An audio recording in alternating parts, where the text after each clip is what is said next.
ओम नमः शिवाय। हर हर महादेव। आज माघ मास के कृष्ण पक्ष की षष्ठी तिथि और गुरुवार है। माघ का महीना अपने आप में बहुत ही पुण्यदायी होता है। इस महीने में अगर हम भूलवश भी स्नान दान करते हैं तो उसका हमें अक्षय पुण्य फल प्राप्त होता है। बोलो गणेश जी महाराज की जय हो। प्राचीन समय की बात है कि एक गांव में एक अंधा और अनाथ लड़का रहता था। उसका नाम था मोहन। वह मंदिर के बाहर बैठकर भीख मांगकर गुजर बसर करता था। उसी गांव में एक शंकर चाचा थे जो बचपन से ही मोहन की देखभाल करते थे। मोहन उन्हीं के साथ रहता था। वे सुबह उसे मंदिर के बाहर छोड़ जाते और रात को जाते समय उसे अपने साथ घर ले जाते। इसी तरह समय बीत रहा था। एक दिन मोहन ने शंकर चाचा से कहा कि चाचा, आप मेरा बोझ कब तक उठाते रहेंगे? बचपन से मेरी देखभाल करते आ रहे हैं। अब मैं आप पर और बोझ नहीं बनना चाहता। मुझे मेरे हाल पर छोड़ दीजिए। तो शंकर चाचा ने कहा कि बेटा, मैं तुझे अपना बेटा मानता हूँ और तू मुझे छोड़कर जाने की बात कर रहा है। अगर तेरी जगह मेरा सगा बेटा होता तो क्या मुझे छोड़कर चला जाता? तो यह सुनकर मोहन रोने लगा। तब शंकर चाचा ने उसे समझाते हुए कहा कि तू गणेश मंदिर के बाहर बरसों से भीख मांग रहा है। समझ ले तो उनकी शरण में है, उनकी पूजा कर, वही तेरी रक्षा करेंगे। बेटा, भाग्य पर किसी का जोर नहीं है। तुम इस तरह रोते हो तो मुझे बहुत दुख होता है।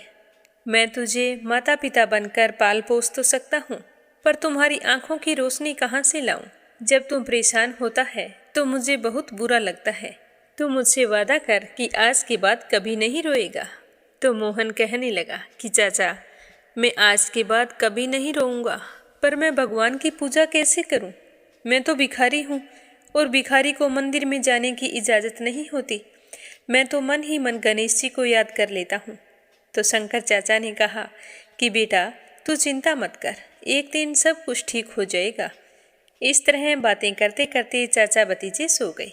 अगले दिन शंकर चाचा मोहन को लेकर गणेश जी के मंदिर पहुंचे। तभी मंदिर के पुजारी ने उन्हें रोका और कहा कि अरे, इस भिखारी को कहाँ मंदिर के अंदर लेकर जा रहे हो? यह तो रोजाना मंदिर के बाहर बैठता है और इसे बाहर ही ले जाओ। तो पुजारी की बात सुनकर शंकर चाचा ने कहा कि क्या भिखारी इंसान नहीं होते? उन्हें पूजा पाठ करने का हक नहीं होता? तुम कौन होते हो इसे पूजा से रोकने वाले? तो इस तरह सुनकर पुजारी को गुस्सा आ गया और उसने उन दोनों को ही मंदिर से बाहर निकाल दिया। तब मोहन ने कहा कि चाचा, रहने दो, मैं यहीं बाहर बैठकर ही भगवान की पूजा कर लूँगा। आप इनसे बहस मत करो। अगर पुजारी को ज़्यादा गुस्सा आ गया तो यह मुझे मंदिर के बाहर भी नहीं बैठने देगा। यह कहकर मोहन अपनी पुरानी जगह पर आकर बैठ गया। शंकर चाचा अपने काम पर चले गए। मोहन बैठकर भीख मांग रहा था। तभी उसे किसी के रोने की आवाज़ सुनाई दी। उसे लगा कि जैसे कोई बच्चा रो रहा है, तो उसने इधर उधर टटोलते हुए पूछा कि तुम कौन हो और क्यों रो रहे हो? तो उस बालक ने कहा कि मुझे बहुत भूख लगी है और मंदिर के पास की दुकान में बहुत ही अच्छे लड्डू रखे हैं, लेकिन मेरे पास पैसे नहीं हैं। तो मोहन कहने लगा कि कोई बात नहीं, तुम मेरे पैसे लेकर लड्डू खरीद कर खा लो। यह कहकर मोहन ने अपनी भीख में मिले हुए रुपए उसके आगे कर दिए। तो उसने उसमें से 5 रुपए उठा लिए और वहां से चला गया। थोड़ी देर बाद में वह बालक मोहन के पास आया और कहने लगा कि मैं 2 लड्डू लाया हूँ, एक मैं खा लेता हूँ और एक तुम खा लो। तो मोहन ने कहा, नहीं, दोनों लड्डू तुम ही खा लो। तुम्हारा नाम क्या है? तो वह बालक कहने लगा कि मेरा नाम तो गणेश है, पास ही में मेरा घर है। मेरे माता पिता सुबह काम पर चले जाते हैं और मैं मंदिर में खेलने के लिए आ जाता हूँ। यह कहकर वह बालक चला गया। अगले दिन से वह बालक रोजाना वहां आता और मोहन से 5 रुपए लेकर लड्डू खाकर चला जाता। एक दिन वह बालक आया तो उसने मोहन से कहा कि तुम मुझे रोजाना 5 रुपए देते हो, कभी भी मना नहीं करते। तब मोहन ने कहा कि गणेश, मैं भगवान गणेश को लड्डू का भोग लगाना चाहता हूँ, लेकिन हम तो भिखारी हैं, हमें मंदिर के अंदर जाने की इजाज़त नहीं होती। जब तुम लड्डू खा लेते हो तो मुझे ऐसा लगता है कि जैसे गणेश जी खुद भोग लगाने के लिए मेरे पास आए हैं। इसीलिए मुझे अच्छा लगता है। तुम रोजाना आ जाया करो, मैं तुम्हारा इंतजार करता हूँ। तो इसी तरह समय बीतता गया। एक दिन गणेश ने मोहन से कहा कि मैं तुमसे मिलने और लड्डू खाने अब नहीं आ सकूंगा। मेरे माता पिता दूसरे गांव जा रहे हैं। तो यह सुनकर मोहन तो रोने लगा। उसने कहा कि मैं तुम्हारे बगैर नहीं रह सकता, मैं देख भी नहीं सकता तुम कैसे हो। लेकिन जब तुम्हें 5 रुपए देता हूँ तो मुझे बालक रूपी गणेश जी लड्डू खाते हुए दिखाई देते हैं और तुम मुझे छोड़कर जा रहे हो। नहीं, मुझे छोड़कर मत जाना, नहीं तो मैं जिंदा नहीं बचूंगा। तो मोहन की बात सुनकर गणेश कहने लगा कि ठीक है, तुम मेरे साथ मेरे घर चलो, मेरे माता पिता से बात कर लेना। अगर वे मान गए तो मैं तुम्हारे पास रोजाना लड्डू खाने आता रहूँगा। तो मोहन गणेश के साथ चल दिया। काफ़ी दूर चलने के बाद में उसने पूछा कि गणेश, मुझे ऐसा लग रहा है कि हम बहुत दूर आ गए हैं, तुम्हारा घर कहाँ है? तो गणेश ने कहा कि बस पहुँचने ही वाले हैं। थोड़ी दूर और चलने के बाद मोहन ने फिर पूछा, पर उसे कोई जवाब नहीं मिला। तो मोहन ने बार बार पुकारा कि गणेश, गणेश, तुम कहाँ हो? लेकिन सामने से कोई आवाज़ नहीं आई। तो मोहन घबरा गया और सोचने लगा कि गणेश ना जाने कहाँ चला गया, मुझे पता नहीं कहाँ लेकर आया है, मैं घर कैसे जाऊँगा, शंकर चाचा को कैसे पता होगा कि मैं यहाँ पर हूँ। इसी तरह घबराया हुआ जल्दी जल्दी चलने लगा तो उसका पैर किसी पत्थर से टकरा गया और वह गिर पड़ा और गिरते ही बेहोश हो गया। थोड़ी देर बाद वह होश में आया तो उसके सर में बहुत ही तेज दर्द हो रहा था। वह वहाँ से जैसे तैसे खड़ा हुआ और जैसे ही आंख खोली तो उसे सब कुछ दिखाई दे रहा था। तो हैरान हो गया। तभी उसे सामने गणेश जी खड़े हुए दिखाई दिए। तो मोहन तो उनके पैरों में जाकर गिर पड़ा। तो गणेश जी ने उससे कहा कि मोहन, जिस दिन तुम्हें मंदिर में जाने से मना किया था उसी दिन से मैं भोग लेने के लिए हर दिन तुम्हारे पास आता था। तुम इतने गरीब थे फिर भी मुझे रोजाना लड्डू लाने के लिए रुपए देते थे। तो मैं तुम्हारी श्रद्धा भक्ति से बहुत ही प्रसन्न हूँ। आज से तुम गरीब नहीं रहोगे, तुम्हारा घर धन धान्य से भरा रहेगा और कोई भी तुम्हें मेरे दर्शन करने से रोक नहीं सकेगा। यह कहकर भगवान गणेश अंतर्ध्यान हो गए। मोहन के आंखों की रोशनी आ गई। वह अपने घर आया तो उसने देखा कि घर के एक कोने में सोने चांदी के रुपयों का ढेर लगा है और उधर शाम होने पर शंकर चाचा मोहन को लेने के लिए गणेश मंदिर गए, पर वह कहीं पर भी दिखाई नहीं दिया। तो वो बहुत ही परेशान हुए और इधर उधर ढूंढने लगे, सोचने लगे कि मोहन कहाँ गया। वह बड़ा परेशान रहता था, कहीं मुझे छोड़कर तो नहीं चला गया। तो ढूंढते ढूंढते आधी रात हो गई। आंखों में आंसू लिए मोहन को याद करते हुए शंकर चाचा घर आ गए। घर आए तो देखा कि सारा घर रोशनी से जगमगा रहा था। तो यह देखकर शंकर चाचा को बड़ी ही हैरानी हुई। तभी मोहन बाहर आया और शंकर चाचा को देखते ही उनसे लिपट गया और कहने लगा कि चाचा देखो, मुझे दिखाई देने लगा है। आपने सच कहा था कि भगवान मेरी रक्षा करेंगे। देखो आज गणेश जी भगवान ने हमारी कितनी मदद की है, मेरी आंखें भी ठीक कर दी और हमें खूब सारा धन दिया है। आज के बाद से हम दोनों रोजाना गणेश मंदिर जाया करेंगे। अब से हमें मंदिर में जाने से कोई नहीं रोकेगा। तो अगले दिन से ही मोहन नए कपड़े पहनकर शंकर चाचा को साथ लेकर गणेश मंदिर जाने लगा। अब उसे अंदर जाने से कोई भी नहीं रोकता था। गणेश जी के इस चमत्कार को देखकर पुजारी को भी बड़ी ही हैरानी हुई। उसने मोहन से माफ़ी मांगी और कहा कि बेटा मुझे माफ़ कर दो, मुझे नहीं पता था कि भगवान की पूजा करने के लिए धन नहीं, सच्ची श्रद्धा की ज़रूरत होती है। तो मोहन कहने लगा कि पुजारी जी, शायद तुम सही कह रहे हो, लेकिन मुझे पता था कि भगवान की पूजा करने के लिए धन की ज़रूरत होती है, क्योंकि आज मेरे पास धन है तो आप भी मुझे पूजा करने से नहीं रोक रहे। तो यह सुनते ही पुजारी जी की आंखों में आंसू आ गए। हे विघ्नहर्ता गणेश जी, जिस तरह आपने मोहन की रक्षा की वैसे सबकी रक्षा करना। बोलो गणेश जी महाराज की जय हो। आज गुरुवार को भगवान श्री हरि विष्णु की कृपा पाने के लिए अपने सुनते हैं गुरुवार व्रत कथा। प्रेम भाव से कहिए लक्ष्मीपति नारायण की जय हो।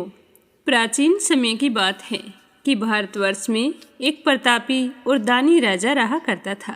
वह बहुत ही धार्मिक प्रवृत्ति का था। अपनी प्रजा का पालन बहुत ही अच्छे तरीके से करता था।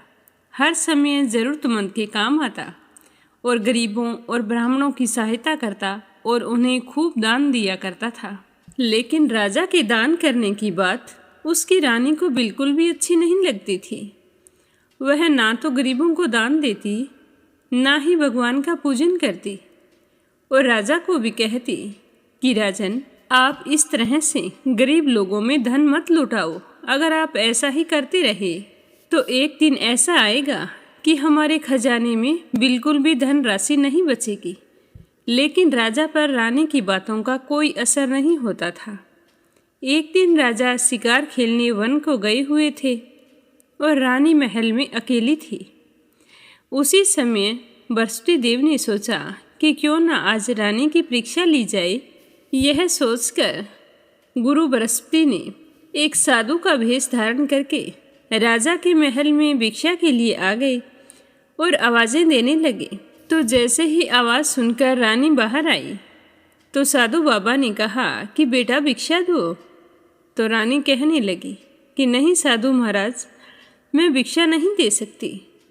तो साधु बाबा कहने लगे कि क्यों बेटी, क्या बात है? तो रानी कहने लगी कि हे साधु महाराज, मैं तो इस दान पुण्य से तंग आ गई हूँ। मेरे पति सारा धन लुटाते रहते हैं। मेरी तो इच्छा है कि इससे अच्छा तो ये हो कि हमारा सारा धन नष्ट हो जाए। फिर देखती हूँ कि राजा इस तरह दान कैसे करेंगे, क्योंकि इस धन को तो एक ना एक दिन ऐसे ही नष्ट होना है। क्योंकि राजा रात दिन गरीब लोगों में धन को लुटाते रहते हैं। तो रानी की बात सुनकर साधु बाबा ने कहा कि हे देवी, तुम तो बड़ी विचित्र हो। धन संतान तो सभी चाहते हैं, पुत्र और लक्ष्मी तो पापी के घर भी होने चाहिए। यदि तुम्हारे पास अधिक धन है तो भूखों को भोजन दो, प्यासों के लिए प्याऊ बनवाओ, मुसाफिरों के लिए धर्मशालाएं खुलवाओ। जो निर्धन लोग हैं, अपनी कुंवारी कन्याओं का विवाह नहीं करवा सकते हैं, उनका विवाह करवा दो। ये तो बड़ी सौभाग्य की बात है कि तुम्हारे पास बहुत अधिक धन है। बेटी, दान देने से कभी भी धन नष्ट नहीं होता है, वह तो 4 गुना हो जाता है। इसीलिए तुम अपने धन को अच्छे कामों में लगाओ। ऐसा करने से तुम्हारा यश लोक और परलोक में फैलेगा। परंतु रानी पर साधु बाबा की बात का कोई भी असर नहीं पड़ा।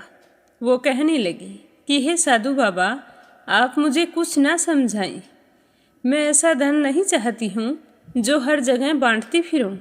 तो रानी की बात सुनकर साधु बाबा बड़े ही दुखी हुए और फिर कहने लगे कि बेटी, तुम्हारी अगर यही इच्छा है तो ऐसा ही होगा। मैं तुम्हें कुछ उपाय बताता हूँ जिनके करने से बहुत ही जल्द तुम्हारा सारा धन नष्ट हो जाएगा। तुम गुरुवार के दिन घर को गोबर से लीपना, फिर सिर धोकर स्नान करना, भट्टी चढ़ाकर कपड़े धोना। ऐसा करने से सारा धन नष्ट हो जाएगा। इतना कहकर साधु महाराज वहाँ से अंतर्ध्यान हो गए। यह सुनकर रानी बहुत ही खुश हुई। अब जैसे ही गुरुवार का दिन आया तो जो उपाय साधु बाबा ने बताए थे उन सभी का पालन किया और ऐसा करने से केवल 3 गुरुवार बीते थे कि उनकी सारी धन संपत्ति नष्ट हो गई। भोजन के लिए राजा का परिवार तरसने लगा। अब तो ऐसे दिन आ गए थे कि उन्हें एक अन्न का दाना भी नसीब नहीं हो रहा था। तो एक दिन राजा ने रानी से कहा कि रानी, तुम यहीं पर रहो, मैं दूसरे देश को जाता हूँ, क्योंकि यहाँ पर मुझे सारे लोग जानते हैं। इसीलिए मैं कोई छोटा कार्य तो कर नहीं सकता। मैं थोड़ा बहुत धन कमा कर लाऊंगा, जिससे हमारा गुजर बसर अच्छे से हो जाएगा। ऐसा कहकर राजा परदेश चले गए और वहाँ जाकर जंगल से लकड़ी काट कर लाते और शहर में बेच देते। तो इस तरह अपना जीवन यापन करने लगे। लेकिन लकड़ियाँ बेचने से राजा को ज़्यादा कुछ नहीं मिलता था। खुद का गुजारा बड़ी मुश्किल से होता था। और उधर पीछे राजा के जाते ही रानी और दासी बहुत ही दुखी रहने लगी। एक बार की बात है कि रानी और दासी को 7 दिन तक बिना भोजन के रहना पड़ा। दोनों भूख से व्याकुल हो उठी। तो रानी ने दासी से कहा कि दासी, पासी के नगर में मेरी बहन रहती है, वो बड़ी धनवान है, तो उसके पास जा और भोजन की सामग्री ले आना। उससे कहना कि आपकी बहन ने कहा है, ताकि हमारा कुछ दिन तक अच्छे से गुजर बसर हो जाए, वरना भूख के मारे मेरे तो प्राण निकल जाएंगे। तो दासी रानी के कहे अनुसार उनकी बहन के पास गई। उस दिन गुरुवार का दिन था और रानी की बहन उस समय गुरुवार की व्रत कथा सुन रही थी। दासी ने रानी के पास जाकर कहा कि हे रानी जी, आपकी बहन ने मुझे आपके पास भेजा है। लेकिन रानी ने सामने से कोई जवाब नहीं दिया। जब दासी को रानी की बहन से कोई उत्तर नहीं मिला तो वह बहुत ही दुखी हुई और भाग्य को कोसती हुई वापिस अपनी रानी के पास आ गई और आकर रानी को सारी बात बता दी कि आपकी बहन ने मेरी बात का कोई भी जवाब नहीं दिया है। तो दासी की बात सुनकर रानी कहने लगी कि जब अपने ही ग्रह खोटे हों तो क्यों कोई हमारी सहायता करेगा। और रानी की आंखें पानी से भर आई। और उधर रानी की बहन पूजा समाप्त करके उठी तो सोचने लगी कि मेरी बहन की दासी पता नहीं क्यों आई थी। मेरे नाम बोलने से वो अवश्य दुखी हुई होगी, मुझे जाना चाहिए। तो वह कथा और पूजन समाप्त करके जल्दी से अपनी बहन के घर आई और कहने लगी कि हे बहन, मेरा तो गुरुवार का व्रत था और मैं व्रत कथा सुन रही थी।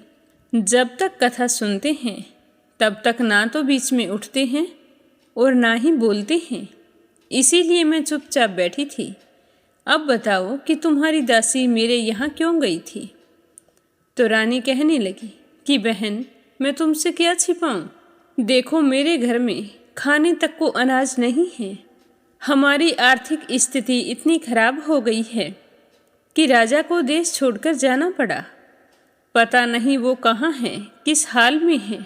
यह कहते कहते रानी की आंखें पानी से भर आई। उसने दासी समेत पिछले 7 दिनों तक भूखे रहने की बात भी अपनी बहन को विस्तार से बता दी। तो रानी की बहन कहने लगी कि देखो बहन, भगवान गुरुदेव सबकी मनोकामना पूर्ण करते हैं। देखो, शायद तुम्हारे घर में अनाज रखा हो। तो पहले तो रानी को विश्वास नहीं हुआ, पर बहन के बार बार आग्रह करने पर रानी ने अपनी दासी को अंदर भेजा। तो दासी ने अंदर जाकर देखा तो सचमुच एक अनाज से भरा हुआ घड़ा मिल गया। तो वह बहुत ही खुश हुई और बाहर आकर रानी से कहने लगी कि रानी साहिबा, देखो, अनाज से भरा हुआ घड़ा है। हमें तो इतने दिन तक दिखाई ही नहीं दिया। ये तो भगवान की ही कृपा है। तो यह सुनकर रानी बहुत ही खुश हुई। तो दासी कहने लगी कि हे रानी, अगर आपको बुरा ना लगे तो मैं एक बात कहूँ। हमें जब भोजन नहीं मिला था तो हम 7 दिन तक भूखे रहे थे। तो मेरा तो कहना यही है कि आप अपनी बहन से गुरुवार के व्रत की विधि और कथा पूछ लो, ताकि हम भी व्रत कर सकें। और व्रत करने से गुरु बृहस्पति देव हम पर प्रसन्न हो जाए तो हमारे भी दिन बदल जाएंगे। तो दासी की बात सुनकर रानी ने अपनी बहन से पूजा की सारी विधि पूछी। तो उसकी बहन ने बताया कि गुरुवार के दिन चने की दाल और मुनक्का से भगवान विष्णु का केले की जड़ में पूजन करें तथा घी का दीपक जलाएं, व्रत कथा सुने और पीला ही भोजन करें और इस दिन नमक ना खाएं। इससे गुरु बृहस्पति देव बहुत ही प्रसन्न होते हैं। इस तरह व्रत और पूजन की सारी विधि बताकर रानी की बहन अपने घर चली गई। 7 दिन के बाद जब गुरुवार का दिन आया, रानी और दासी दोनों ने व्रत रखा। गुड़साल में जाकर चना और गुड़ ले आई। फिर उससे केले की जड़ में भगवान श्री हरि विष्णु की पूजा की और अपने मंगल जीवन की कामना करते हुए रानी ने अपने से हुई भूल चूक के लिए क्षमा मांगी। पूजा पाठ करने से दोनों को बहुत ही खुशी हुई, लेकिन फिर दोनों सोचने लगी कि पीला भोजन कहाँ से आएगा। यह सोच सोचकर दोनों बड़ी ही दुखी हो रही थी। उन्होंने पूरे श्रद्धा भाव से व्रत रखा था, तो गुरु बृहस्पति देव उनसे बहुत ही प्रसन्न थे। तो उन्होंने एक साधारण व्यक्ति का रूप धारण किया और 2 थालों में सुंदर पीला भोजन लाकर दासी को पकड़ाकर चले गए। भोजन देखकर दासी बहुत ही खुश हुई। फिर थाल लेकर अंदर आई और रानी से कहने लगी कि देखो रानी, भगवान ने हमारे लिए पीला भोजन भेजा है। तो रानी और दासी दोनों प्रेम पूर्वक भोजन करने लगी। उसके बाद से वे सभी गुरुवार को व्रत और पूजन करती। तो गुरु भगवान की कृपा से उनके पास फिर से धन संपत्ति आ गई, परंतु रानी फिर से पहले की तरह आलस्य करने लगी। तो एक दिन दासी रानी को समझाने लगी कि हे रानी, पहले भी तुम्हारे पास धन था तो तुम इसी तरह आलस्य करती थी। दान करने में, धन रखने में बहुत कष्ट होता था। तुम्हारी ही गलती की वजह से हमारा सारा धन नष्ट हो गया और हम दाने दाने के मोहताज हो गए।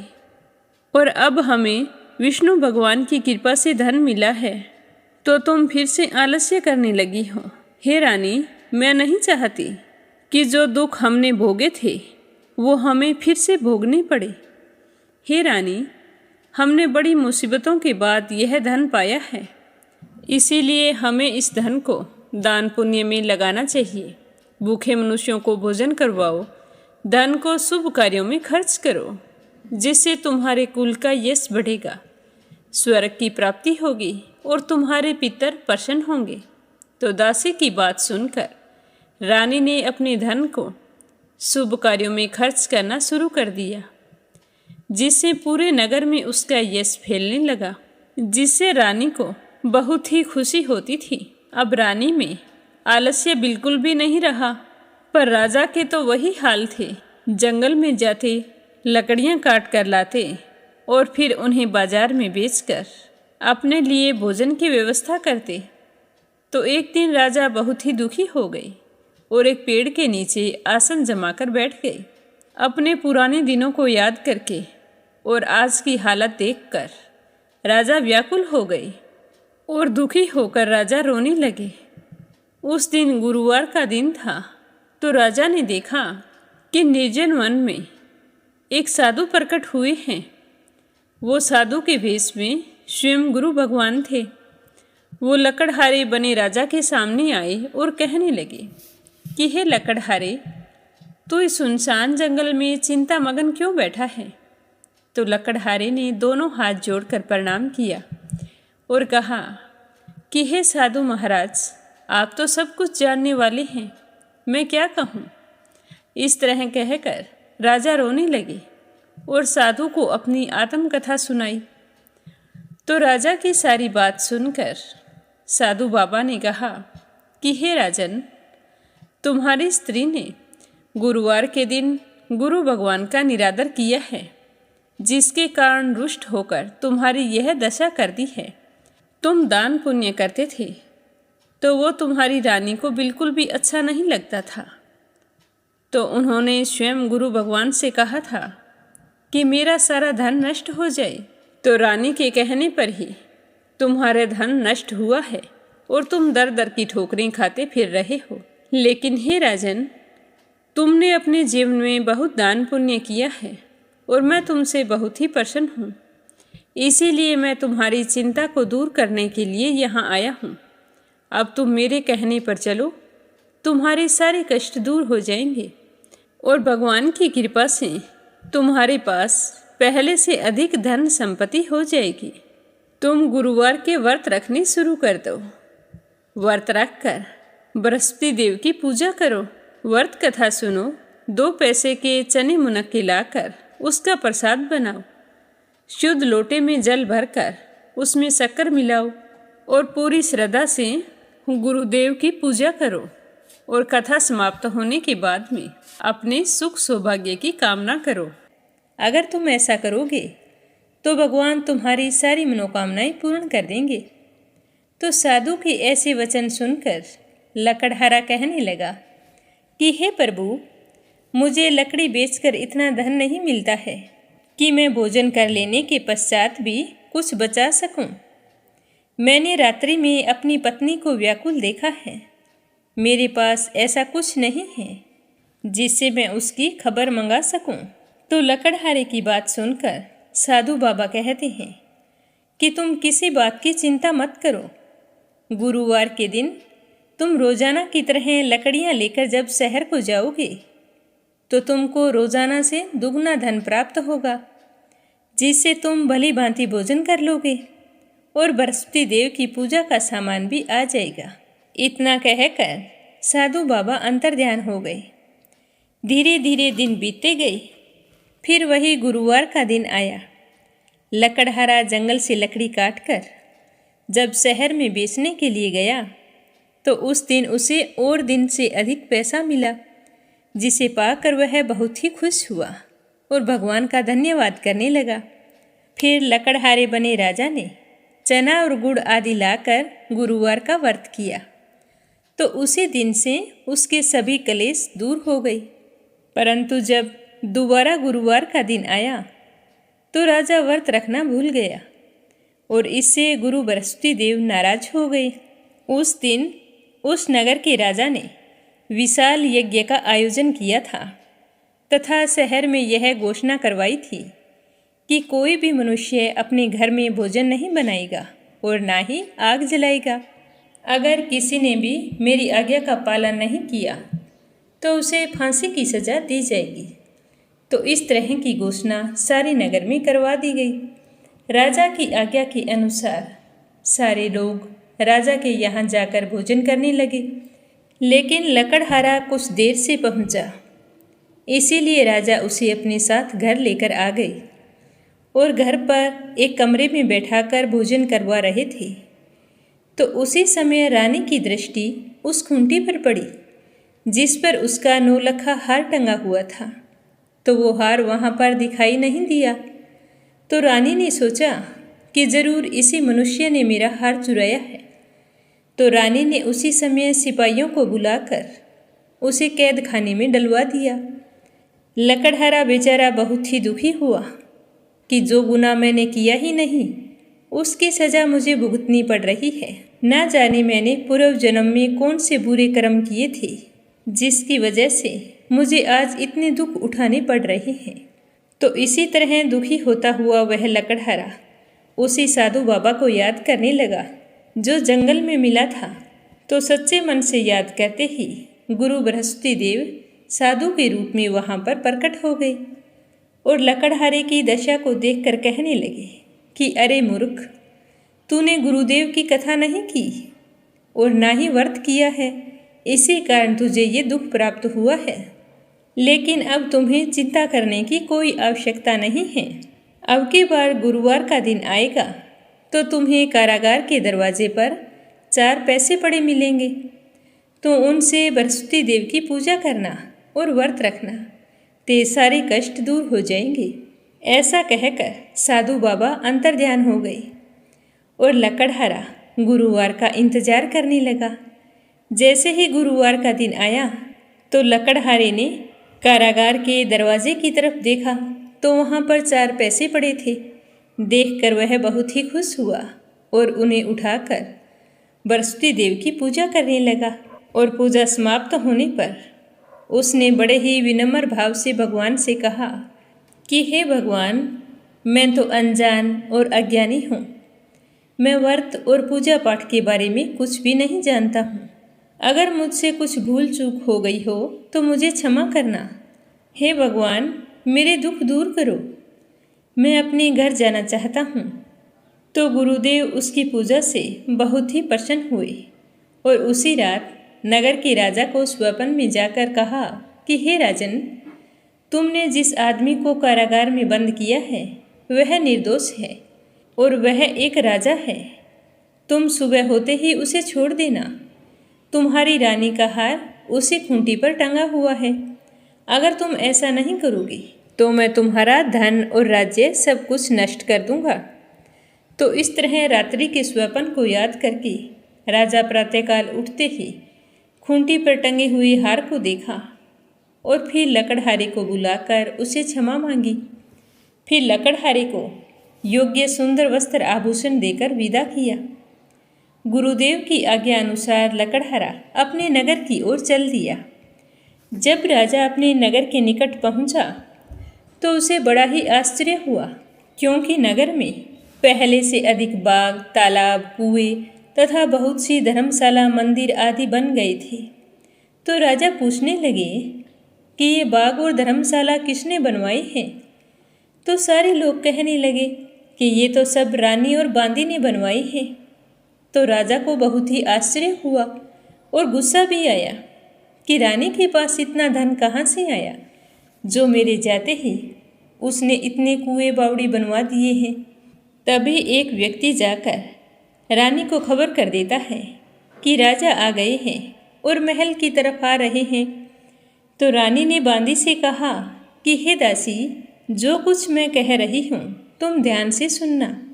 राजा हमको कितनी बुरी हालत में छोड़ गए थे और हमारी ऐसी हालत देखकर कहीं वो वापस ना लौट जाएं, क्योंकि वो सोचेंगे कि हमारे पास इतना धन कहाँ से आया है, कहीं हमारी नीयत में खोट तो नहीं आ गया।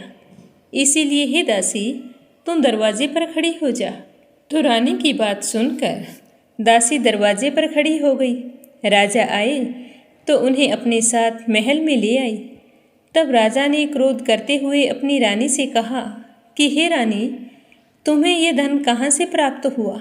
तुम ऐसा कौन सा कार्य करती हो जो आज तुम्हारे पास इतना धन वैभव है? तो राजा के गुस्से को शांत करती हुई रानी कहती है कि हे राजन, मैंने ऐसा कोई कार्य नहीं किया है। यह सारा धन तो हमें गुरु बृहस्पति देव ने दिया है। मैं तुम्हारे जाने के बाद में गुरु बृहस्पति देव के व्रत करके उनकी पूजा पाठ करती हूँ, तो उसी की वजह से हमें ये धन प्राप्त हुआ है। तो राजा सोचने लगे कि साधु बाबा की बात सच थी।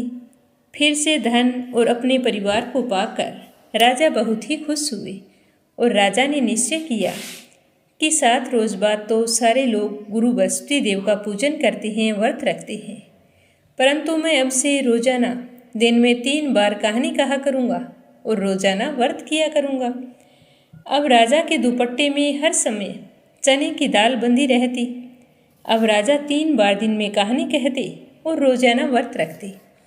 एक दिन राजा ने विचार किया कि कितने महीने हो गए अपनी बहन के यहाँ नहीं गया हूँ, मुझे अपनी बहन से मिलकर आना चाहिए।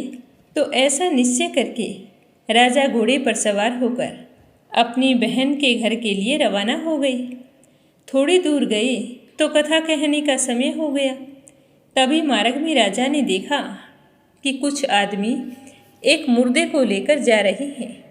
तो राजा ने उन्हें रोक कर कहा कि अरे भाइयों, मेरे गुरु बृहस्पति देव की कथा सुन लो। तो वो कहने लगे कि लो, इनकी सुनो, हमारा तो आदमी मर गया है और इसे अपनी कथा की पड़ी है। परंतु कुछ बुजुर्ग आदमी कहने लगे कि कथा सुनने में कोई हर्ज नहीं है, राम का नाम लेना अच्छा होता है। चलो सारे गुरु बृहस्पति देव की कथा सुनते हैं। तो सारे एकाग्र होकर राजा से गुरु बृहस्पति देव की कथा सुनने लगते हैं। राजा कथा कहनी शुरू करते हैं। जब कथा आदि होती है तो वह मुर्दा हिलने लगता है और जब कथा समाप्त होती है तो वह तो राम राम कह के खड़ा हो जाता है। तो यह देखकर सभी को बहुत ही आश्चर्य होता है और सारे लोग राजा का धन्यवाद करने लगते हैं और राजा वहाँ से आगे चल पड़ते हैं। तो आगे मार्ग में उन्हें एक किसान हल चलाता हुआ मिलता है। तो राजा उसे देखकर कहते हैं कि अरे भाई, तुम मेरे गुरु बृहस्पति देव की कथा सुन लो।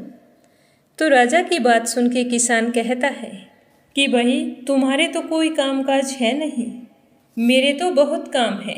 जब तक मैं तुम्हारी कथा सुनूंगा 4 हरिया जोत लूँगा।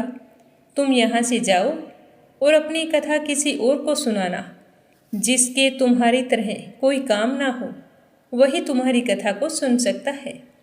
तो राजा निराश होकर आगे चलने लगे। राजा के वहाँ से जाते ही बैल पछाड़ खाकर गिर गए और किसान के पेट में जोरों का दर्द होने लगा। उसी समय उस किसान की माँ रोटी लेकर आई। जब उसने अपने पुत्र को जमीन पर बुरी तरह से लोटते हुए देखा तो भागकर उसके पास गई और पूछा कि बेटा क्या हुआ। तो बेटे ने सारा हाल कह सुनाया। तो उसकी माँ दौड़ी दौड़ी उस घुड़सवार के पास गई और जाकर कहने लगी कि मैं तुम्हारी कथा सुनूंगी, तुम चलो मेरे खेत पर चलकर कथा कहना। तो राजा उसकी माँ की बात सुनकर बहुत ही प्रसन्न हुए और उसके पीछे पीछे उसके खेत पर जाकर कथा कहनी शुरू की। तो कथा सुनते ही किसान के पेट का दर्द बंद हो गया और बैल भी उठ खड़े हुए। तो यह देखकर किसान की माँ बहुत ही खुश हुई और भगवान का धन्यवाद करने लगी। फिर राजा वहाँ से चलकर अपनी बहन के घर पहुँच गई। बहन अपने भाई को घर आया देखकर बहुत ही खुश हुई और अपने भाई की खूब मेहमानी की। दूसरे दिन सुबह जब राजा उठे तो वो इधर उधर देखने लगे। उनके घर सारे लोग भोजन कर रहे थे। तो राजा की बहन कहने लगी कि भैया आप क्या देख रहे हैं। तो राजा ने अपनी बहन से कहा कि बहन आप तो सारे लोग भोजन कर रहे हैं और मैं तो रोजाना गुरु बृहस्पति देव की कथा कहता हूँ। अब यहाँ पर कोई भूखा मनुष्य मिलेगा जो मेरे गुरु बृहस्पति देव की कथा सुन ले। तो बहन कहने लगी कि भैया हमारा तो ऐसा देश है कि उठकर सारे लोग पहले भोजन करते हैं और बाद में कोई अन्य काम करते हैं। अगर कोई पड़ोस में है तो मैं देख आती हूँ। ऐसा कहकर वो देखने के लिए चली गई, परंतु उसे ऐसा कोई व्यक्ति नहीं मिला जिसने भोजन ना किया हो। अतः वह एक कुम्हार के घर गई जिनका लड़का बीमार था। वहाँ जाकर उसे पता चला कि यहाँ पर 3 दिन से किसी ने भोजन नहीं किया है। तो रानी ने कुम्हार से कहा कि कुम्हार भाई मेरे भाई से गुरु बृहस्पति देव की कथा सुन लो। तो कुम्हार कथा सुनने के लिए तैयार हो गया। तो राजा ने उनके घर जाकर जैसे ही कथा कही तो कुम्हार का लड़का बिल्कुल ठीक हो गया। अब तो राजा की चारों तरफ खूब प्रशंसा होने लगी। अपनी बहन के यहाँ रहते हुए कई दिन हो गए थे।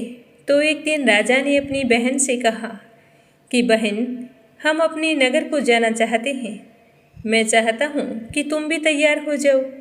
तो राजा की बहन अपनी सास के पास जाकर कहती है कि माँ जी मेरे भैया मुझे कुछ दिनों के लिए अपने साथ लेकर जाना चाहते हैं।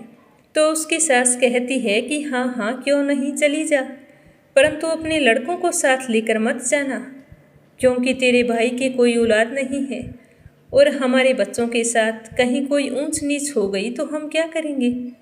तो वह अपने भाई के पास आकर कहती है कि भैया मैं तो चलूँगी, पर मेरा कोई भी बालक हमारे साथ नहीं जाएगा। तो राजा कहने लगे कि बहन जब कोई बालक ही नहीं जाएगा तो तुम चलकर क्या करोगी। और राजा मन ही मन बड़े ही दुखी हुए। दुखी मन से अपने नगर को लौट आए। तो रानी ने आते ही पूछा कि राजन आप इस तरह से उदास क्यों हैं, क्या बात है। तो राजा की आंखों में आंसू आ गए। तो रानी ने पूछा कि राजन आपकी आंखों में आंसू, क्या बात हो गई, वहाँ पर सारे कुशल मंगल तो थे ना। तो राजा ने सारी बात बताते हुए कहा कि मेरी बहन अकेली आ रही थी, अपने बच्चों को ससुराल में छोड़ के आ रही थी, क्योंकि हम निर्वंशी हैं, हमारा तो मुंह देखने का भी धर्म नहीं है। इस तरह कहते हुए राजा रोने लगे। तो रानी उन्हें चुप कराती हुई कहने लगी कि हे प्रभु, गुरु बृहस्पति देव ने हमें सब कुछ दिया है और मुझे पूरा विश्वास है कि औलाद भी अवश्य ही देंगे। पर राजा बड़े ही उदास थे। उस दिन उन्होंने भोजन नहीं किया, भूखे प्यासे सो गए। तो उसी रात को गुरु बृहस्पति देव ने राजा को स्वप्न में दर्शन देकर कहा कि हे राजा, सारे सोच त्याग दे, तेरी रानी गर्भ से है। तो राजा यह बात सुनकर बहुत ही खुश हुए। सुबह होते ही राजा ने यह खबर रानी को सुनाई। तो राजा और रानी दोनों बहुत ही खुश हुए और अपनी संतान का बड़ी ही बेसब्री से इंतजार करने लगे। 9 महीने पूरे होने पर रानी ने बहुत ही सुंदर पुत्र को जन्म दिया। राजा पुत्र जन्म से बहुत ही खुश थे। फिर रानी के पास आकर कहते हैं कि हे रानी, स्त्री भोजन के बिना रह सकती है, परंतु कहे बिना नहीं रह सकती। फिर भी मैं आपसे कुछ कहना चाहता हूँ। जब मेरी बहन यहाँ पर आए तो तुम उससे कुछ मत कहना। तो रानी ने राजा की बात सुनकर हाँ कर दी। राजा की बहन को जब यह शुभ समाचार मिला कि भाई के घर पुत्र का जन्म हुआ है, तो वह बहुत ही खुश हुई और बधाई लेकर अपने भैया के यहाँ आ पहुँची। जिस समय वह आई उस समय राजा घर पर नहीं थे। तो रानी कहने लगी कि ननंद बाईसा, घोड़ा चढ़कर तो नहीं आई, गधा चढ़ी आई हो। तो राजा की बहन कहने लगी कि भाभी, अगर मैं इस प्रकार ना कहती तो तुम्हें औलाद कैसे मिलती। गुरु बृहस्पति देव ऐसे ही हैं, जैसी जिसके मन में कामना होती है वे उन्हीं को पूर्ण करते हैं। जो सद्भावना पूर्वक गुरुवार का व्रत करता है और व्रत कथा पढ़ता है, सुनता है या सुनाता है, उसकी सारी मनोकामनाएं गुरु बृहस्पति देव पूरी कर देते हैं और सदैव उसकी रक्षा करते हैं। इस संसार में जो भी मनुष्य सद्भावना से भगवान जी का पूजन व्रत सच्चे हृदय से करता है, उसकी सारी मनोकामनाएं पूर्ण होती है। प्रेम से बोलो, गुरु बृहस्पति देवता की जय हो, विष्णु भगवान की जय हो। अब अपने सुनते हैं माघ मास महात्म्य का अगला अध्याय। तो प्रेम से कहिए, श्री हरि विष्णु भगवान की जय हो। पूर्व समय में सतयुग के उत्तम निषेध नागर नगर में हेमकुंडल नाम वाला कुबेर के समान धनी वेश्य रहता था, जो कुलीन, अच्छे काम करने वाला, देवता, अग्नि और ब्राह्मण की पूजा करने वाला, खेती का काम करता था। वह गऊ, घोड़े, भैंस आदि का पालन किया करता था। दूध, दही, छाछ, गोबर, घास, गुड़, चीनी आदि अनेक वस्तु बेचा करता था, जिससे उसने बहुत सारा धन इकट्ठा कर लिया। जब वह बूढ़ा हो गया तो मृत्यु को निकट समझकर उसने धर्म के कार्य करने प्रारंभ कर दिए। भगवान विष्णु का मंदिर बनवाया। कुआं, तालाब, बावड़ी, आम, पीपल आदि वृक्ष के तथा सुंदर सुंदर बाग बगीचे लगवाए। सूर्योदय से लेकर वह सूर्यास्त तक दान करता था।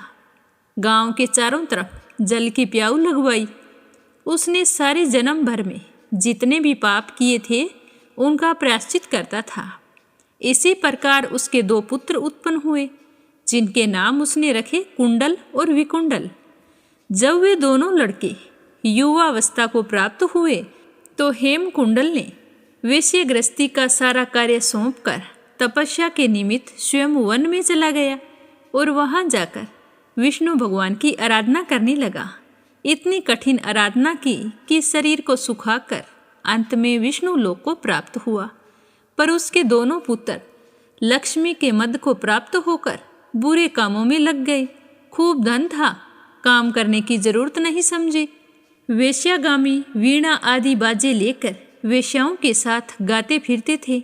अच्छे सुंदर वस्त्र पहनकर, सुगंधित तेल आदि लगाकर, भांड और कुशामद्यों से घिरे हुए हाथियों की सवारी और सुंदर घरों में रहते थे।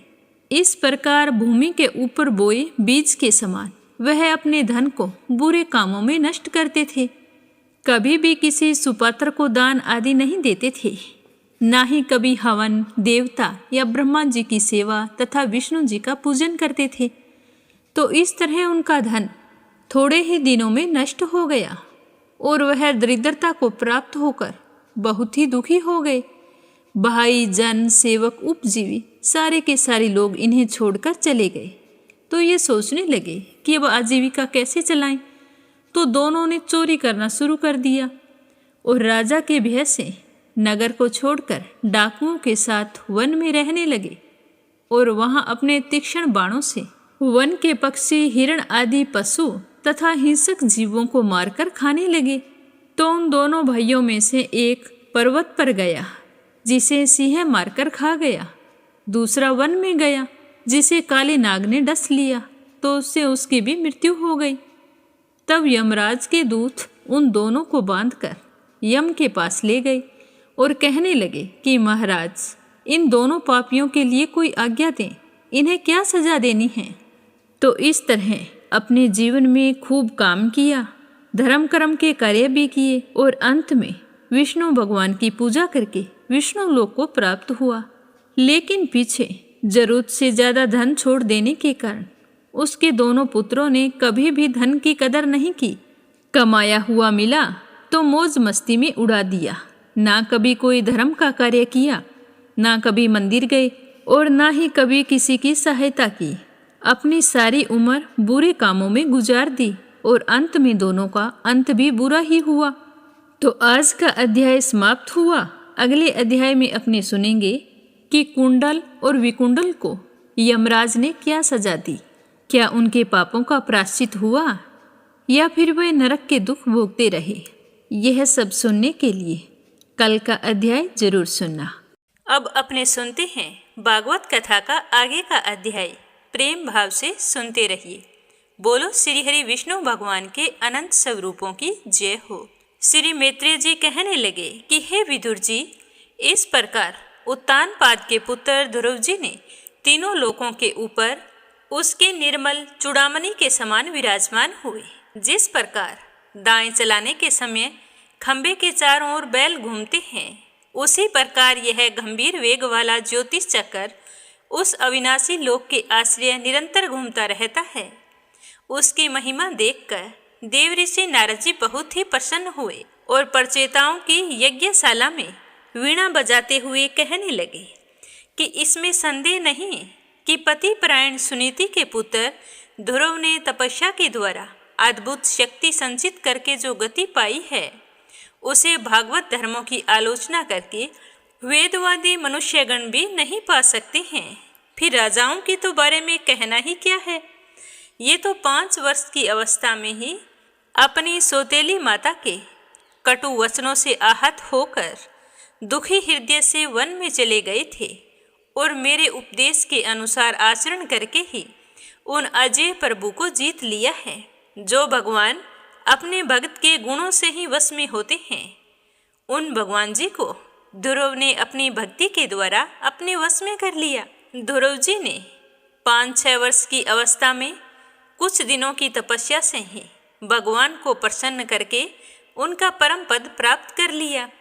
किंतु उनके अधिकृत किए हुए इस पद को भूमंडल में कोई दूसरा क्षत्रिय तो क्या, वर्षों तक तपस्या करके भी नहीं प्राप्त कर सकता है। इस तरह कहते हुए मैत्रेय जी कहने लगे कि हे विदुर जी, तुमने मुझसे उदार कीर्ति ध्रुव के चरित्र के विषय में पूछा था। मैंने तुम्हें वह सब पूरा का पूरा सुना दिया है। सारे साधुजन इस चरित्र की बड़ी ही प्रशंसा करते हैं। यह धन, यश और आयु की वृद्धि करने वाला परम पवित्र और अत्यंत मंगलमय है। इससे स्वर्ग और अविनाशी पद भी प्राप्त हो सकता है। यह देवताओं की प्राप्ति कराने वाला बड़ा ही प्रशंसनीय और समस्त पापों का नाश करने वाला है।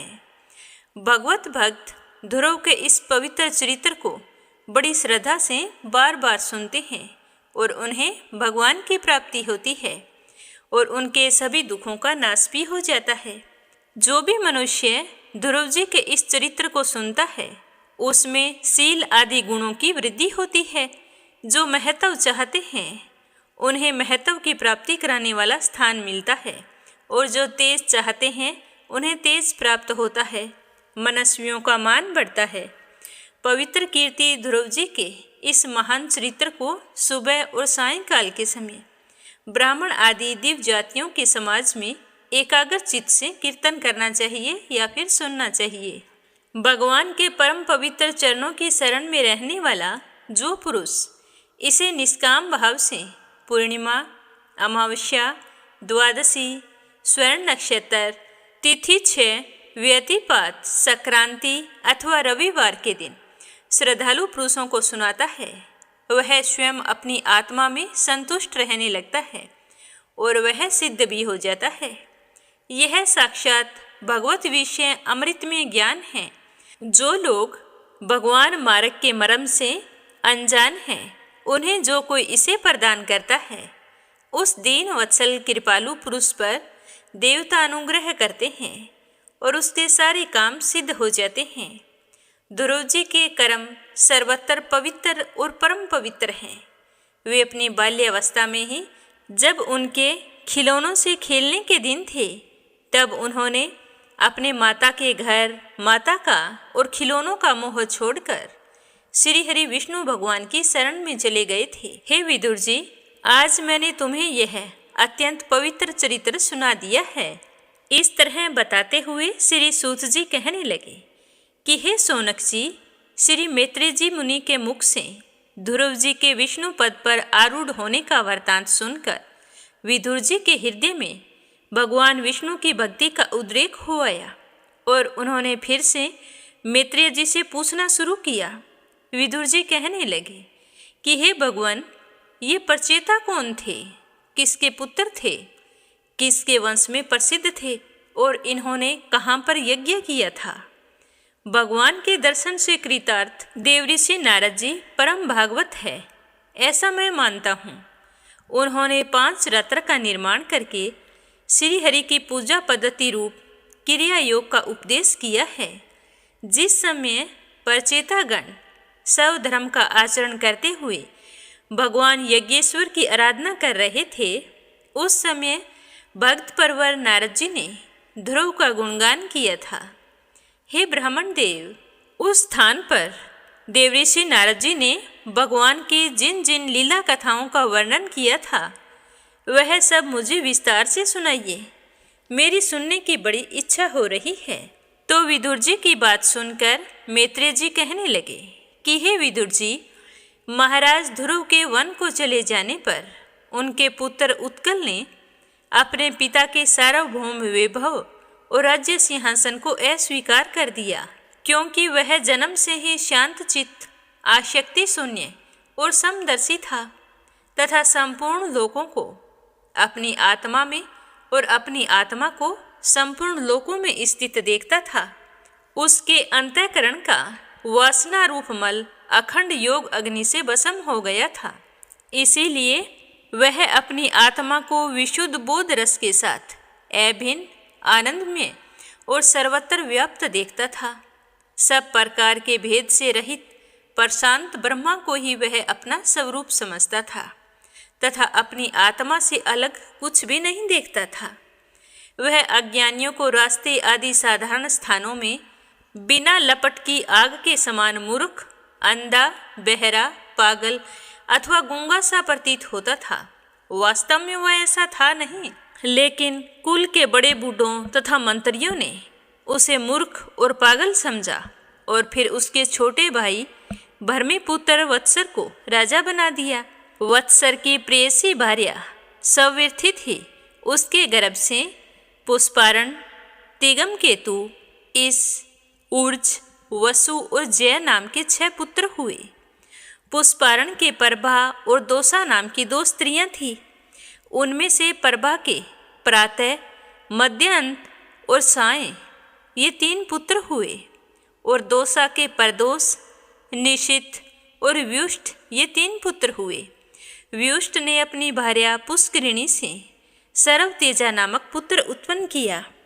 उसकी पत्नी आकुति से चक्षु नाम का पुत्र हुआ।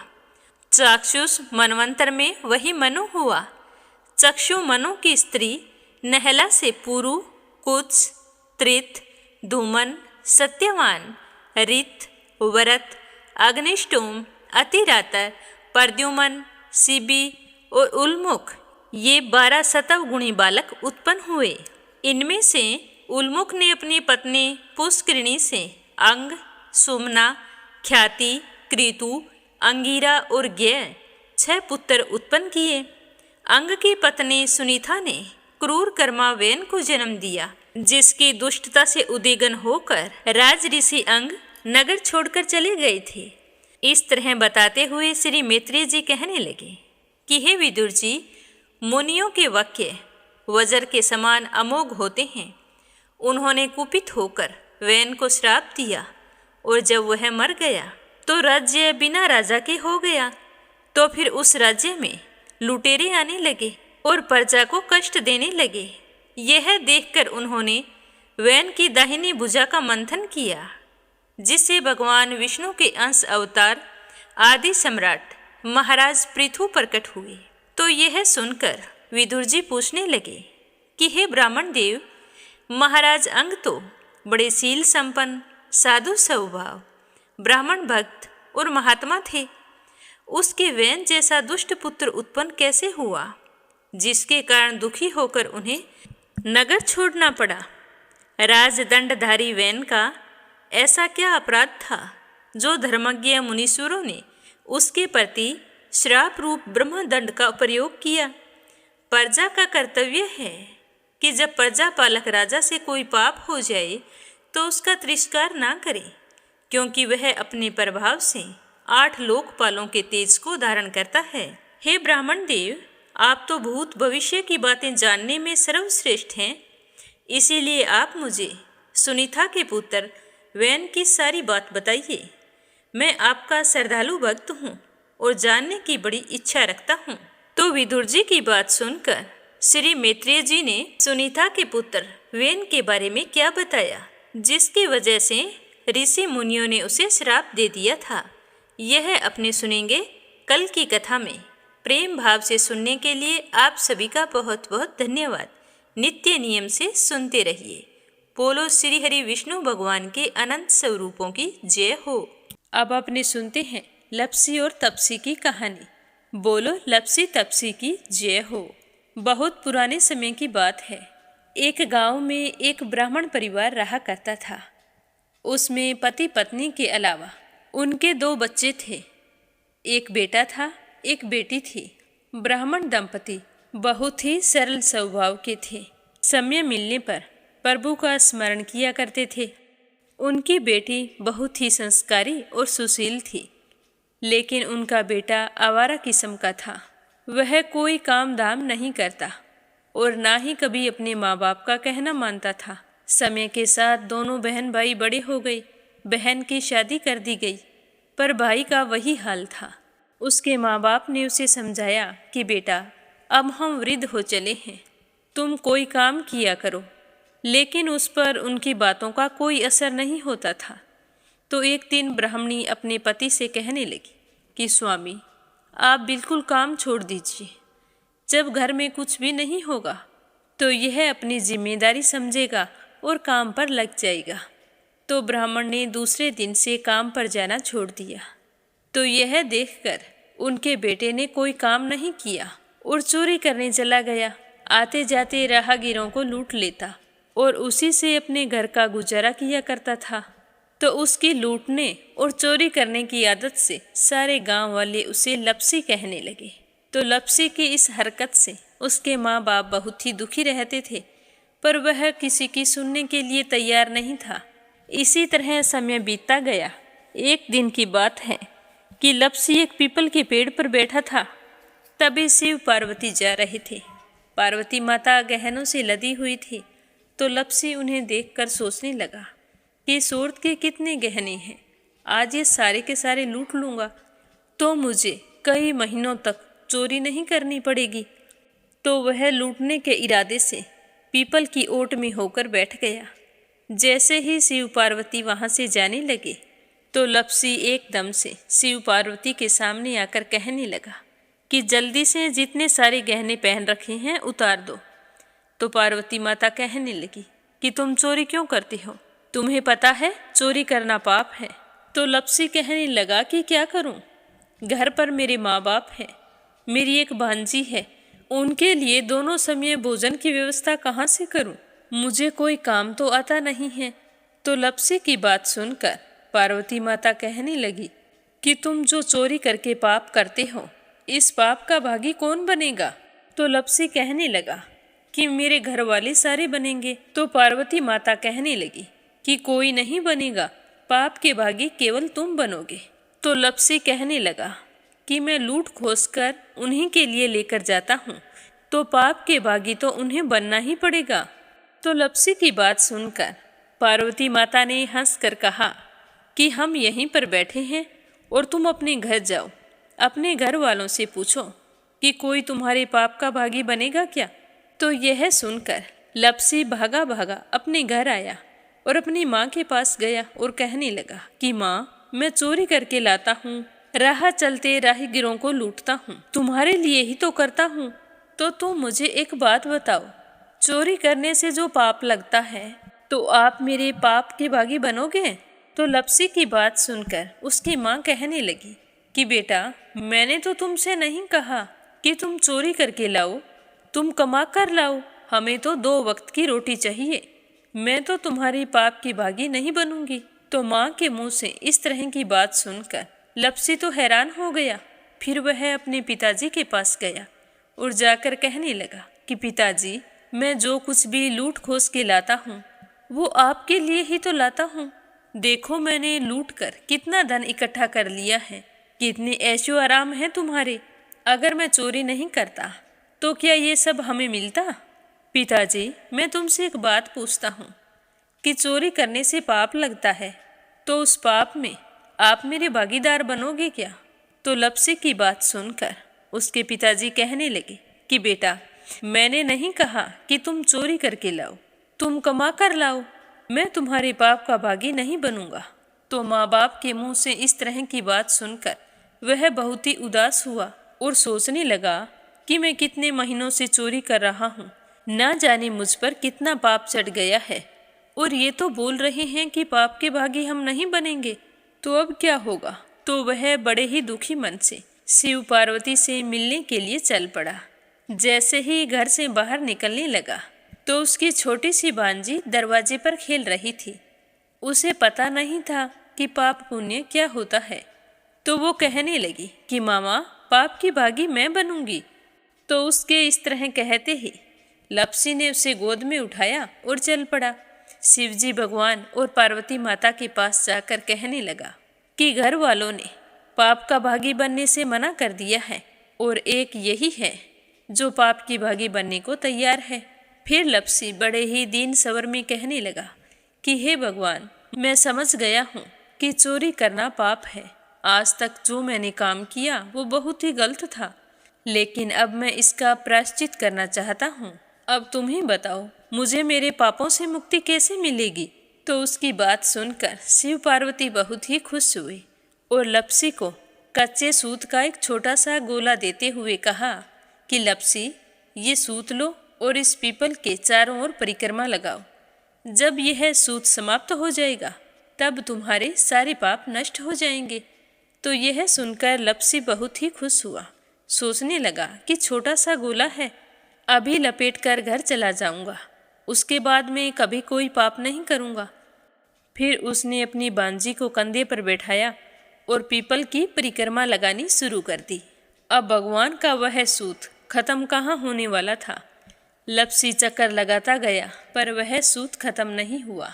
चक्कर लगाते लगाते 1 महीने, 6 महीने, साल, पूरे 12 साल बीत गए, पर वह सूत खत्म नहीं हुआ। 12 साल बाद एक बार फिर शिव पार्वती जी वहाँ से गुजर रहे थे, तो पार्वती माता ने कहा कि स्वामी, चलो लप्सी को चलकर देखते हैं। तो शिवजी कहने लगे, वो चोरी करने वाला, लूटने वाला कब का चला गया होगा? तो पार्वती माता कहने लगी कि नहीं स्वामी, चलकर देखने में क्या जाता है, चलो एक बार देखते हैं। तो शिव पार्वती जी जैसे ही पीपल वृक्ष के पास आए तो देखा कि लप्सी तो अब भी चक्कर लगा रहा है। वहाँ चारों ओर गहरी खाई हो गई है और लप्सी की बड़ी बड़ी दाढ़ी, मूंछें, नाखून बढ़ गए हैं। तो यह देखकर पार्वती माता ने कहा कि देखो स्वामी, आप तो कह रहे थे कि वो कब का ही चला गया, देखो इसके मन में सच्ची भक्ति है। तो पार्वती की बात सुनकर शिवजी ने कहा कि चलो अभी देख लेता हूँ। तो यह कहकर शिवजी ने एक सोने का कड़ा लप्सी के आगे फेंक दिया। तो लप्सी ने झट से उसके ऊपर पैर कर लिया। फिर अचानक से उसका ध्यान शिव पार्वती जी की ओर गया तो वो हाथ जोड़कर कहने लगा कि भगवान, अब तो मेरे पाप समाप्त हो गए होंगे, आप मुझे यहाँ से जाने की आज्ञा दीजिए।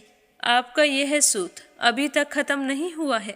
तो शिवजी भगवान ने कहा कि तुम्हारे पाप कर्म भी अभी तक पूरे नहीं हुए हैं। तो शिवजी की बात सुनकर लप्सी कहने लगा कि भगवान मुझे पूरे 12 वर्ष हो गए हैं आपकी भक्ति करते करते, और अब भी आप मुझ पर शक कर रहे हैं। तो शिवजी ने कहा कि अपना पैर उठाओ। तो जैसे ही लप्सी ने अपना पैर उठाया तो उसके पैर के नीचे सोने का कड़ा था। तो यह देखकर लप्सी शर्मिंदा हो गया और कहने लगा कि प्रभु गलती हो गई, मुझे माफ़ करो, आगे से मैं ऐसी गलती कभी नहीं करूँगा। तो शिवजी कहने लगे कि नहीं लप्सी, तुम्हारा पाप ऐसे पूरा नहीं हो सकता। अब तुम्हें 12 वर्ष तक और इसी तरह परिक्रमा करनी होगी, उसी के बाद तुम्हारे पाप समाप्त होंगे। यह कहकर शिव पार्वती वहाँ से चले गए और वह फिर से पीपल के पेड़ की परिक्रमा करता रहा। करते करते 12 साल बीत गए। 12 साल बाद में शिव पार्वती जी वहाँ पर आए तो उन्होंने देखा कि आज भी वो वहीं पर चक्कर लगा रहा है। तो शिव जी ने फिर उसके सामने सोने की अंगूठी फेंकी, पर उसने कोई ध्यान नहीं दिया। तो शिव जी भगवान प्रसन्न होकर कहने लगे कि हे लप्सी, आज से तुम मेरी तपस्या करके तपसी बन गए हो। मैं तुम्हें वरदान देता हूँ कि तुम अपने जीवन में सारे सुखों को प्राप्त करेगा। और तूने 24 बरस तक मेरी भक्ति की है, इसका फल भी तुझे अवश्य मिलेगा। जो भी औरत गाय और कुत्ते की रोटी नहीं बनाएगी, उसका पुण्य फल तुम्हें मिलेगा। आंगन लीप कर दहलीज नहीं लीपेगी, तो उसका पुण्य फल भी तुझे ही मिलेगा।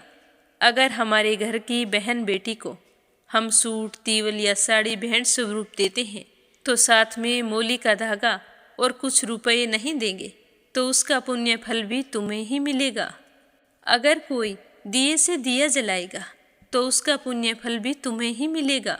अगर व्रत और पूजा पाठ में सारी कहानी सुन ले और तुम्हारी कहानी ना सुने, तो उसका पुण्य फल भी तुम्हें ही मिलेगा। कहा जाता है कि तभी से सुबह पहली रोटी गाय की और सुबह की अंतिम रोटी छोटी बनाई जाती है, और शाम को अंतिम रोटी बड़ी बनाई जाती है जो कुत्ते की होती है। और दिए से दिया भी नहीं जलाया जाता, और घर की बहन बेटियों को सूट और तीवल के साथ भेंट स्वरूप कुछ रुपए भी जरूर दिए जाते हैं। और उसी दिन से हर व्रत कथा के बाद में लप्सी तपसी की कहानी जरूर सुनी जाती है। और कथा समाप्त होने पर कहा जाता है कि लप्सी का फल लप्सी को मिले, तपसी का फल तपसी को मिले। हमारी पूजा पाठ का, हमारे व्रत का और हमारी कहानी का पुण्य फल हमें मिले। बोलो लप्सी तपसी की जय हो। तो ये थी लप्सी और तपसी की कहानी। लप्सी तपसी 2 भाई नहीं थे। लप्सी और तपसी एक ही आदमी का नाम था। लूट कर लाता था, इसीलिए उसे लप्सी के नाम से पुकारते थे, और फिर भगवान की तपस्या करने के कारण उसे तपसी के नाम से जाना जाने लगा। बोलो लप्सी तपसी की जय हो। अब अपने सुनते हैं कथा सुनने वाले प्यारे श्रोताओं के नाम। तो आज का पहला कमेंट है संजय, सोनिया, हिताक्षी, दीपेश, मयंक हरियाणा से। दूसरा है प्रोमिला रानी, विश्वास, सुधीर, राजेश, संजय कनाडा से। और तीसरा है विप्लव हांजोंग, असम से। अपराजिता मीना श्रीवास्तव, नेपाल से। कमला गुरुग्राम से। परमेश्वरी रघुवीर सिंह हैं, दिल्ली से। श्रीमती शर्मा अलीगढ़ से। रुक्मणी शर्मा अंबाला से। चंद्रमणि मनिका, डॉक्टर रुक्मणी देवी, कैला देवी, हंसराज जी, पवन कुमार जी, संजीव कुमार जी, रंजन, मान्या, याम्या दिल्ली से। सरला रानी करणपुर से। आरती खैरावर अगरखर से। नीलम जायसवाल हैदराबाद से। रवि सैनी, सीमा सैनी मलियाना से। आशा अग्रवाल, लड्डू, मोहित, अंकुर अग्रवाल आगरा से। आशा शर्मा, विष्णु, ज्योति, अंशु भीलवाड़ा से। उषा शर्मा राजस्थान से। संजना राजपूत अहमदाबाद से। श्रीमती यशोदा, अंजलि, बबली, विकी उड़ीसा से। राधा रोहिला दिल्ली से। आशा शर्मा, विष्णु, ज्योति, अंशु भीलवाड़ा से।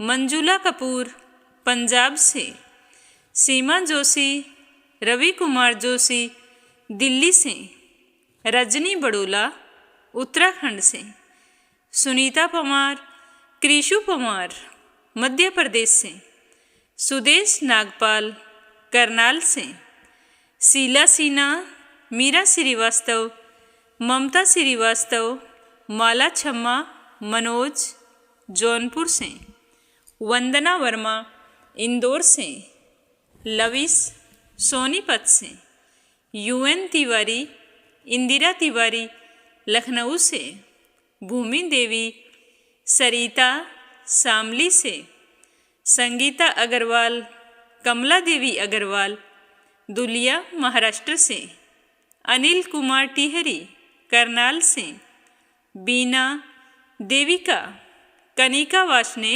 अलीगढ़ से, सरला गुप्ता दिल्ली से, सुनीता रानी मेरठ से, सरोज अग्रवाल जबलपुर से, चंद्रकांता दिल्ली से, गीता गोस्वामी, सुनीता गोस्वामी मेरठ से, कोमल निर्मल मुंबई मीरा रोड से, मंजू चौधरी भीलवाड़ा से, शोभा कुंवर पुरोहित अहमदाबाद से, मीरा अग्रवाल बंगाल से, दिल्ली बहादुर भंडारी, सरिता भंडारी, नम्रता भंडारी, सूरज भंडारी नेपाल से, सुनीता देवी महम, दीपिका यादव रायपुर से, संजीव कंसल, कविता कंसल, हितेश कंसल, आरुष कंसल, रानी कंसल मुजफ्फरनगर से, निर्मला पांचाल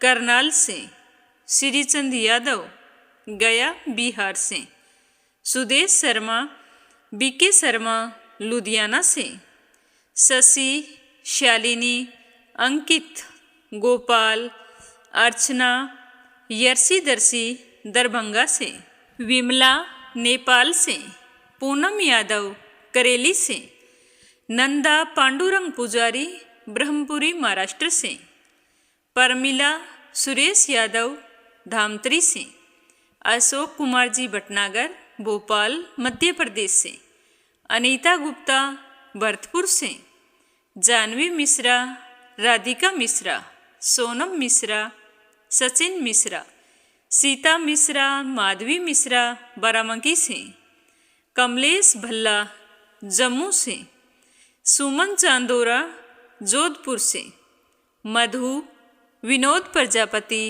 साहिल, सिद्धांत प्रजापति जबलपुर से, मीनू वालिया दिल्ली से, कमला देवी भीलवाड़ा से, सुनीता गोस्वामी, गीता गोस्वामी, खुशी गोस्वामी मेरठ से, इंदिरा रावत, मोहित रावत पलवल से, पूजा पाठक उत्तराखंड देहरादून कोसानी से, सावित्री ईश्वरलाल रामचंदानी गाजियाबाद से, देवी सिंह, कार्तिक, पायल, सौम्या, उमा रघुवंशी गजबा सौदा से, मोनिका नागर तिगांव से, कुसुम बघेल दिल्ली से, शिल्ता तिवारी कानपुर से, अंजू शर्मा सिरसा से, योगेश्वरी भटनागर राजस्थान से, स्मिता सीताराम गायकवाड़ महाराष्ट्र से, बलविंदर तोबा कैलाश कायत दिल्ली से, जयश्री पवार, गोरखनाथ पवार, आरना शीतल, विश्वजीत पवार महाराष्ट्र से, प्रमोद सुशीला मोदी नगर से, निकिता सेजवानी, करण सेजवानी, विशाल सेजवानी, पवन सेजवानी, पायल सेजवानी, रूबी सेजवानी अहमदाबाद से, संतोष कुमार, संगीता पटेल, सृष्टि सिंह, शरण सिंह वाराणसी से, सुमन मिश्रा अजमेर से, वंदना साहू लखनऊ से। आप सभी श्रोताओं का बहुत बहुत धन्यवाद। श्री हरि का आशीर्वाद आप पर हमेशा बना रहे। सभी श्रोताओं के सुख सौभाग्य की कामना करते हुए ओम नमः शिवाय। हर हर महादेव।